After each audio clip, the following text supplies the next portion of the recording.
अरे रुकिए, इतनी सारी वीडियोस देखते ही हैं, ज़रा ये भी देख लीजिए। है तो कहानियाँ ही, पर बहुत खूबसूरत हैं। ज़रा सुन के तो देखिए। चलिए शुरू करते हैं। ये कहानी है एक छोटा सा अंश एक बड़े से नॉवल द सिटाडेल का, जो लिखा गया है ए.जे. क्रॉनिन द्वारा। ये कहानी है एंड्रयू मैनसन की। एंड्रयू ने अभी अभी अपनी मेडिकल की पढ़ाई कंप्लीट की है और अपनी मेडिकल प्रैक्टिस कर रहे हैं डॉक्टर एडवर्ड पेज के अंडर। एंड्रयू का मूड कुछ अच्छा नहीं है आज, क्योंकि वो आज की बहुत ही बुरी शाम बिता के आ रहे हैं अपनी गर्लफ्रेंड क्रिस्टीन के साथ। वो आधी रात का समय था।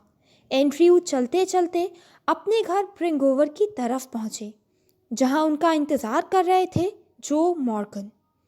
जैसे ही जो ने एंड्रयू को देखा, उन्होंने चैन की सांस ली, क्योंकि उनकी पत्नी मिसेस मॉर्गन प्रेग्नेंट थी और आज उनकी डिलीवरी का दिन था। पिछले 20 साल में आज वो अपना पहला बच्चा एक्सपेक्ट कर रहे थे। जैसे ही मिस्टर मॉर्गन ने एंड्रयू को देखा, उन्होंने कहा, डॉक्टर साहब, मुझे आपको देख के खुशी हुई। पिछले 1 घंटे से मैं आपका इंतज़ार कर रहा था। पर एंड्रयू ने बड़ी ही रूडली मिस्टर मॉर्गन से बात की। उन्हें कहा, इंतज़ार कीजिए। एंड्रयू अपने घर के अंदर गए, अपना बैग उठाया और मिस्टर मॉर्गन के साथ उनके घर की तरफ चलने लगे, जो था नंबर 12 ब्लायना टेरेस। जैसे ही वो दोनों घर के दरवाजे पे पहुंचे, वैसे ही मिस्टर मॉर्गन ने कहा, मैं अंदर नहीं आऊँगा, पर मुझे विश्वास है आप हमारे लिए अच्छा ही करेंगे डॉक्टर। मिस्टर मॉर्गन का बेडरूम पतली सी सीढ़ियाँ चढ़ने के बाद आता था। उनका घर था तो साफ सुथरा, पर बहुत ही बुरे फर्नीचर के साथ। कोने में कहीं दिया जग रहा था। बिस्तर पे मिसेस मॉर्गन लेटी हुई थी। उनकी एक तरफ उनकी माँ, जो तकरीबन 70 वर्ष की थी, और दूसरी तरफ एक दाई खड़ी थी। एंड्रयू ने मिसेस मॉर्गन को चेक किया। अभी डिलीवरी में कुछ समय बाकी था, इसलिए एंड्रयू कमरे से बाहर आ गए। इतने में मिसेस मॉर्गन की माँ ने कहा, डॉक्टर साहब, मैं आपके लिए 1 कप चाय का बना देती हूँ। ये सुनकर एंड्रयू ने हल्की सी मुस्कुराहट दी और कहा, चिंता मत कीजिए, मैं यहाँ से कहीं नहीं भागूंगा। क्योंकि एंड्रयू ने ये देख लिया था कि मिसेस मॉर्गन की माँ को ये डर है कि कहीं एंड्रयू अपना काम बिना किए वहाँ से चले ना जाएं। इसलिए एंड्रयू ने ऐसा कहा। अब एंड्रयू नीचे किचन में चाय पीते हुए ये सोच रहे थे कि इस समय उन्हें अपनी सारी की सारी अटेंशन सिर्फ इस केस को देनी है। 1 घंटे बाद वो फिर से ऊपर गए, मिसेस मॉर्गन की प्रोग्रेस को चेक किया और फिर से नीचे आकर वहीं किचन में बैठ गए। उनके एकदम सामने मिसेस मॉर्गन की माँ बैठी हुई थी, जो टकटकी लगाकर एंड्रयू की तरफ ही देखती जा रही थी।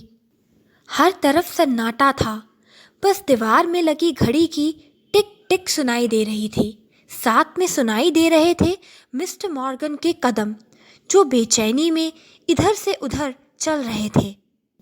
इसी सन्नाटे में एंड्रयू अपने ख्यालों में खो जाते हैं। वो सोचते हैं कुछ ऐसे किस्सों के बारे में जहाँ प्यार करने वाले आदमी के साथ हमेशा बुरा ही हुआ।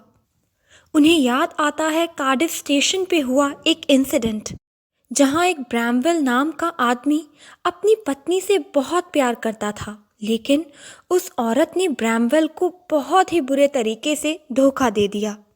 फिर वो सोचते हैं एडवर्ड पेज के बारे में, जो रह रहे हैं अपनी पत्नी ब्लोडन के साथ, जो एक बहुत ही डोमिनेटिंग और झगड़ालू किस्म की औरत है, और अपने दोस्त डेनी के बारे में, जो अपनी पत्नी से अलग हो चुका है और बिना खुशियों का जीवन बिता रहा है। ये सब किस्से एंड्रयू का विश्वास उठा रहे हैं शादी जैसे पवित्र बंधन पे, जिसे वो पहले बहुत ही खूबसूरत और शांति भरा समझा करते थे। उनके दिल और दिमाग में बस क्रिस्टीन और इस तरह की सारी बातें घूम रही हैं। अचानक से एक आवाज़ आती है, जो एंड्रयू को इन सब ख्यालों से बाहर निकालती है। वो आवाज़ होती है मिसेस मॉर्गन की माँ की, जो कहती हैं कि उनकी बेटी सुजैन कह रही है कि उसे क्लोरोफॉर्म ना दी जाए अगर बच्चे को इससे कोई खतरा है तो। एंड्रयू अपने ख्यालों को समेटते हैं और कहते हैं, नहीं, इससे बच्चे को कोई खतरा नहीं होगा। इतने में ऊपर से नर्स की आवाज़ आती है। एंड्रयू घड़ी की तरफ देखते हैं। रात के 3:30 बज रहे होते हैं।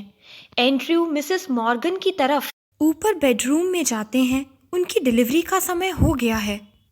तकरीबन 1 घंटे की जद्दोजहद के बाद बच्चे का जन्म होता है, पर मरे हुए बच्चे का। एंड्रयू को एक बहुत बुरा एहसास होता है। 2 जिंदगियां उनके हाथ में हैं। उन्हें समझ नहीं आता पहले वो बच्चे की तरफ ध्यान दें या माँ की तरफ। एंड्रयू बच्चा नर्स को पकड़ाते हैं और अपनी सारी अटेंशन मिसेस मॉर्गन को ठीक करने में लगाते हैं, जो इस समय पल्सलेस पड़ी हुई हैं। वो मिसेस मॉर्गन को इंजेक्शन देते हैं और कुछ ही सेकंड्स में वो संभलने लगती हैं। अब एंड्रयू अपनी शर्ट की बाहें ऊपर उठाते हैं और कहते हैं, बच्चा कहाँ है? दाई ने बच्चे को बेड के नीचे रख दिया होता है। एंड्रयू नीचे झुकते हैं, बच्चे को निकालते हैं और देखते हैं एक नन्हा खूबसूरत सफ़ेद शरीर, पर बिना जान की। वो बच्चे की तरफ देखते हैं और उन्हें समझ आता है ये कंडीशन शायद अस्फेक्सिया पैलिडा है, यानी बच्चे के शरीर में ऑक्सीजन की कमी हो गई है और खून में कार्बन डाइऑक्साइड की मात्रा बढ़ गई है। ऐसी कंडीशन शायद एंड्रयू ने पहले भी देखी थी। इसलिए एंड्रयू ने नर्स से कहा, मुझे जल्दी से गर्म पानी, ठंडा पानी और 2 बड़े प्याले लाके दो। नर्स ने मरे हुए बच्चे की तरफ देखते हुए कहा, पर डॉक्टर। इतने में एंड्रयू ने चिल्ला के कहा, मैंने कहा जल्दी करो। एंड्रयू ने बच्चे को ब्लैंकेट पे लिटाया, एक प्याला गर्म पानी का और दूसरा ठंडे पानी का भरा। फिर उसने बच्चे को पहले ठंडे पानी में और फिर गर्म पानी में नहलाया। वो तकरीबन 15 मिनट तक ऐसा करते रहे। एंड्रयू को पसीना आने लगा, उनकी सांस फूलने लगी, लेकिन बच्चे को सांस नहीं आई। एंड्रयू की उम्मीद टूटने लगी थी।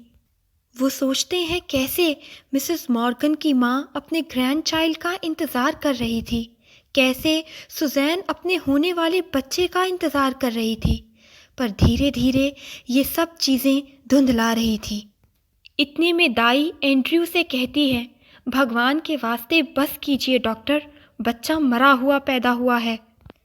एंड्रयू उसकी तरफ ध्यान नहीं देते क्योंकि वो एक आखिरी बार फिर से कोशिश करना चाहते हैं।